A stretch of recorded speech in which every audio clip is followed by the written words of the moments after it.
कयामत के दिन सब लोग एक ही बात कह रहे होंगे, शैतान ने हमें बिगाड़ा, शैतान ने हमें बहकाया। लेकिन उस दिन शैतान खुद एक ऐसी बात बोलेगा जो इंसान को जिंदगी भर का सबक दे जाएगी।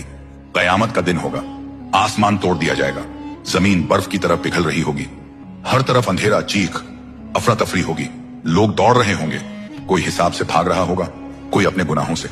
इसी हालत में एक शख्स इब्लिस को देखकर रास्ते में चिल्ला पड़ेगा, ऐ शैतान, तूने मुझे बिगाड़ा, तूने मुझे बर्बाद कर दिया, तूने मुझे गुनाहों में धकेल दिया। इब्लिस रुक जाएगा, उसकी आंखों में एक अजीब सी बेचैनी होगी, मगर चेहरे पर जरा सा भी पछतावा नहीं। वह शख्स फिर चिल्लाकर बोलेगा, मैं अगर जहन्नुम जा रहा हूँ तो तेरी वजह से तूने मुझे हर गुनाह में धक्का दिया। आसपास मौजूद लोग रुक कर देखने लगेंगे। अब शैतान क्या जवाब देगा?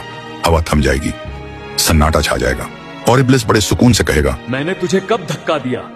मैंने कब तेरा हाथ पकड़कर गुनाह करवाया? मैं तो सिर्फ बुलाता था, चलते तुम खुद थे। लोग हैरान रह जाएंगे। इब्लिस की आवाज गूंज उठेगी, मैंने बस तेरे दिल में लालच जगाया, लालच की तरफ तू खुद गया, मैंने बस बुराई का रास्ता दिखाया, उस रास्ते पर तू खुद चला। फिर वह जमीन की तरफ इशारा करके बोलेगा, मैंने कब कहा कि मेरी बात अल्लाह की बात से ज्यादा सुन। उस शख्स का चेहरा सफेद पड़ जाएगा, उसकी रूह कांप उठेगी। तब शैतान गरज कर बोलेगा, जब अल्लाह ने मना किया, बुराई की तरफ मत जाओ और मैंने बुलाया, फिर भी तुमने मुझे चुना, तो अब मुझे क्यों दोष देते हो? सन्नाटा और गहरा हो जाएगा, लोग एक दूसरे को देखने लगेंगे। इब्लिस अपना आखिरी तीर चलाएगा, मैंने तुम्हारा हिसाब नहीं लिखा, मैंने तुम्हारे पैर नहीं चलाए, मैंने तुम्हारे हाथ से कोई गुनाह नहीं करवाया, गुनाह तुमने खुद किया, अपनी नफ्स की वजह से इरादा तुम्हारा था। वह शख्स घुटनों पर गिर जाएगा, उसका चेहरा शर्म और डर से भर जाएगा। इब्लिस हल्की सी मुस्कुराहट के साथ कहेगा, अल्लाह ने तुम्हें अक्ल दी थी, इल्म दिया था ताकि तुम गुनाहों से बचो। क्या तुमने नहीं सुना था कि मैंने अल्लाह से कहा था, मैं तेरे सच्चे और नेक बंदों को नहीं बहका सकूंगा?